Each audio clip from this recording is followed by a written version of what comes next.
नमस्कार विद्यार्थी मित्रांनो, शरदचंद्र मुक्तिबोधांनी लिहिलेल्या दलित वाङ्मय एक विचार या पाठांतर्गत दलित वाङ्मय चळवळ ही कशी निर्माण झाली आणि दलित वाङ्मय चळवळीने उपस्थित केलेले प्रश्न आज मिटलेले आहेत का असा प्रश्न लेखक निर्माण करतात। तर दलित वाङ्मय चळवळ ही आत्मसन्मानाची चळवळ होती। माणसांना माणूस म्हणून पाहावं यासाठी प्रबोधन करणारी चळवळ होती आणि या प्रबोधनाच्या साठीच साहित्याचे वेगवेगळे प्रवाह या चळवळीच्या माध्यमातून निर्माण झाले। मग ती दलित कथा असेल, दलित कादंबरी असेल, दलित वैचारिक निबंध असेल, अशा वेगवेगळ्या प्रकारचे साहित्य हे निर्माण झाले। तर यामागचा हेतू होता प्रबोधन करणे। तर अस्पृश्यतेचा प्रश्न अजूनही मिटला नाही असं लेखक सांगतात। साधारणतः शहरी विभागामध्ये अस्पृश्य वर्ग हा शिकलेला आहे, त्यामुळे त्यांना अस्पृश्यतेचा प्रश्न तेवढा जाणवत नाही। परंतु खेडे विभागामध्ये मात्र जमीन मालक आणि भूमिहीन शेतकरी यांचा संघर्ष हा नेहमी निर्माण होतो। हा संघर्ष अस्पृश्यतेच्या माध्यमातूनच निर्माण होतो। कारण जमीन मालक हा आहे तो स्वतःला श्रेष्ठ समजतो, धर्माने श्रेष्ठ समजतो, जातीने श्रेष्ठ समजतो आणि जे भूमिहीन मजूर आहेत किंवा शेतकरी आहेत त्यांना तो कनिष्ठ समजतो आणि त्यातून मग अनेक प्रश्न निर्माण होतात। आर्थिक हितसंबंधाचा प्रश्न सुद्धा निर्माण होतो।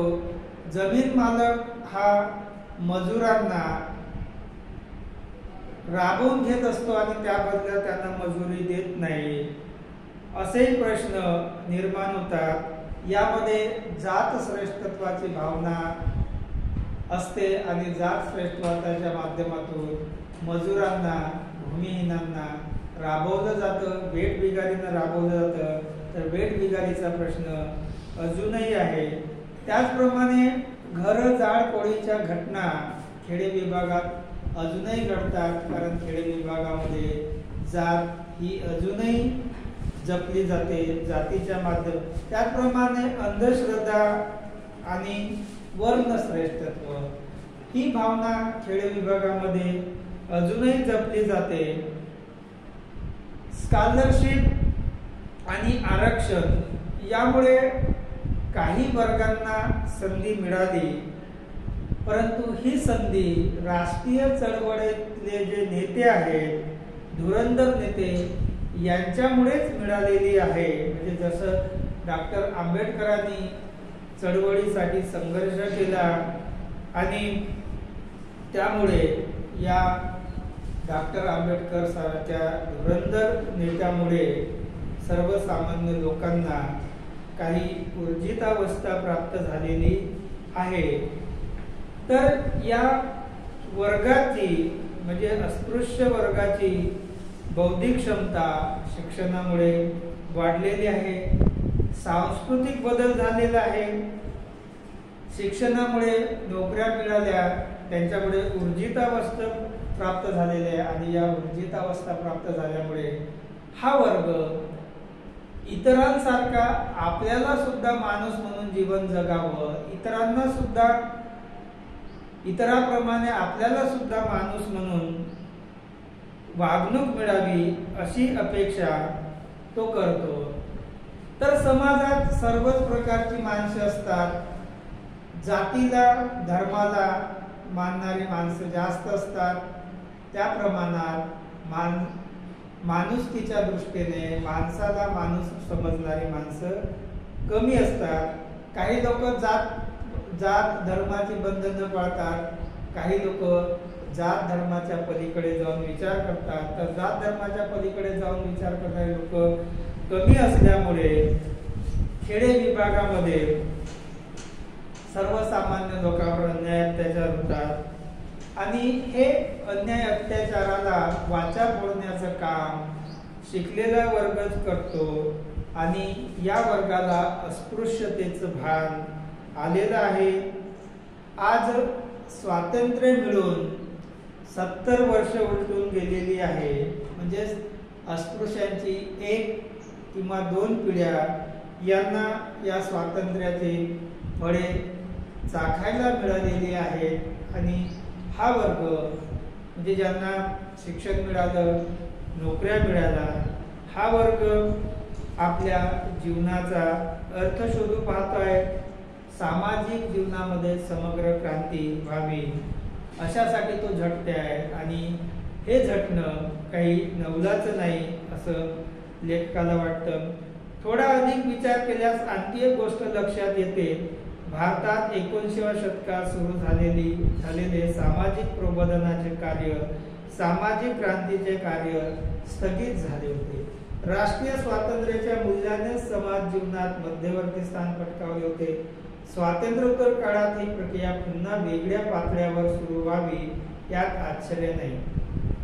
आर्थिकदृष्ट्या गतिमान झाल्यामुळे वर्ग आपोआपच आता स्थगित राहिलेले कार्य स्वतः हाती घेत आहेत. ही ऐतिहासिक प्रक्रिया अटळ अशीच आहे.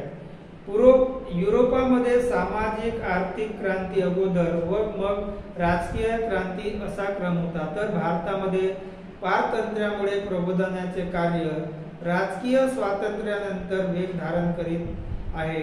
भारतीय मार्क्सवादाने आरंभापासूनच आमूल सामाजिक परिवर्तनाचे चित्र उभे केले खरे, परंतु मुख्यतः भांडवली अर्थरचनेने निर्माण झालेले वर्ग वैषम्याचे लढेच तेवढे लढविले गेले. या क्षेत्रात अर्थातच त्यांनी थोर कामगिरी बजावली, परंतु ज्या समाजात क्रांती घडवून आणावयाची आहे त्यांचे सर्वांगीण स्वरूप कळल्याशिवाय क्रांतीचा विचार फोल ठरतो. भारताचे चातुर्वर्ण्य विशिष्ट स्वरूप मार्क्सवाद्यांनी खऱ्या अर्थाने लक्षात घेतले असावे असे वाटत नाही. तसे झाले असते तर भारतीय परिस्थितीला अनुकूल असा मार्क्सवादाचा सृजनशील असा वेगळा विकास झाला असता. हे सृजनात्मक कार्य टाळल्यामुळे किंवा नकळत टाळले गेल्यामुळे मुख्यतः आर्थिक आघाडीवरच मार्क्सवादाला कार्य करता आले. भारतात मार्क्सवादाला 3 कामे करावयाची होती. शेतकरी कामगाराचे आर्थिक लढे लढविणे, स्वातंत्र्याच्या चळवळीत इतर वर्गासह सामील होणे, 3 मातुरपणे पूर्वी अंमलात आणलेली सामाजिक प्रबोधनाची प्रक्रिया व्यापक आणि सखोल करणे. तर थोडा विचार केल्यास एक गोष्ट लक्षात येते की 19व्या शतकामध्ये जी सामाजिक प्रबोधनाची चळवळ होती ती काहीशी स्थगित झाली, कारण राष्ट्रीय चळवळ निर्माण झाली आणि राष्ट्रीय चळवळ हेच मूल्य सर्व समाजामध्ये प्रथम स्थान पटकावले. स्वातंत्र्यानंतर मात्र सामाजिक प्रबोधनाची चळवळ ही मोठ्या प्रमाणात सुरू झाली, कारण आर्थिकदृष्ट्या सक्षम झालेला शिक्षित झालेला वर्ग हा सामाजिक प्रबोधनाकडे वळला. युरोपमध्ये सामाजिक आर्थिक क्रांती अगोदर आणि राजकीय क्रांती नंतर असा क्रम होता. भारतामध्ये मात्र पारतंत्र्यामुळे राजकीय क्रांती अगोदर आणि सामाजिक क्रांती नंतर असा क्रम होता. म्हणूनच सामाजिक प्रबोधनाची चळवळ ही नंतर सुरू झाली आणि व्यापक प्रमाणात सुरू झाली. तर आपल्या देशामध्ये मार्क्सवादी चळवळ निर्माण झाली, परंतु मार्क्सवादी चळवळीने आर्थिक बाबीवर जास्त भर दिला. भांडवली संरचनेमुळे निर्माण झालेले विषम गट आहे, श्रीमंत आणि गरिबी, या विषम गटामध्ये कसं सामंजस्य निर्माण होईल आणि दोघांचाही कसा फायदा होईल यासाठी प्रयत्न झाले. परंतु भारतातील जात व्यवस्था आणि जातीवर आधारित ज्या समस्या आहेत त्या दूर करण्याकडे मार्क्सवादाने फारसं लक्ष दिलेलं नाही. मार्क्सवादाचा सृजनशील असा विकास झालेला नाही, कारण त्यांनी या देशातील जे मूळ प्रश्न आहेत जात धर्मावर आधारित ते प्रश्न त्यांनी हाताळलेले नाहीत. आर्थिक प्रश्न मात्र हाताळलेला आहे. मुख्यतः भांडवल म्हणजे मार्क्सवादाचा भर आर्थिक आघाडीवर होता, सामाजिक सांस्कृतिक आघाडीवर त्यांनी फारसं लक्ष दिलं नाही. मार्क्सवादाला 3 कामं करावायची होती. त्यामध्ये शेतकरी कामगाराचे आर्थिक लढे लढले, म्हणजे शेतकरी आणि कामगाराचं जे आर्थिक शोषण होतं ते शोषण थांबवण्यासाठी राष्ट्रीय स्तरावर आर्थिक लढा उभारणे हे मार्क्सवादाचं पहिलं काम होतं. दुसरं काम होतं स्वातंत्र्य चळवळीत सहभाग घेणे, म्हणजे मार्क्सवादी चळवळीने स्वातंत्र्य चळवळीमध्ये सहभाग होण्यासाठी प्रयत्न केलेले आहेत. आणि तिसरी गोष्ट म्हणजे थातुरमातुर चालवलेली जी प्रबोधनाची चळवळ आहे ती प्रबोधनाची चळवळ सखोल आणि मोठ्या प्रमाणावर करणे. तर अशा प्रकारची 3 कामं मार्क्सवादाला करावयाची होती. या तिन्ही कार्यांना एकाच सुसंगत धोरणाच्या तत्वात गोवून टाकून तदनुसार क्रांतीची साधने सिद्ध करणे हे कार्य भारतीय मार्क्सवादावर समोर होते. पहिले कर्तव्य मार्क्सवाद्यांनी महत्त्वाचे मानले. दुसऱ्याबद्दल त्यांना नीटसा निर्णय घेता आला नाही. तिसऱ्या कामाची वैचारिक पातळीवर त्यांना दखलच घेता आली नाही. हे काम अर्थातच सामान्य स्वरूपाचे नव्हते. मार्क्सवाद्यांनी अतुल त्याग, थोर बुद्धिमत्ता वगैरे गुण होते, परंतु त्या गुणाचा फायदा त्यांनी फारसा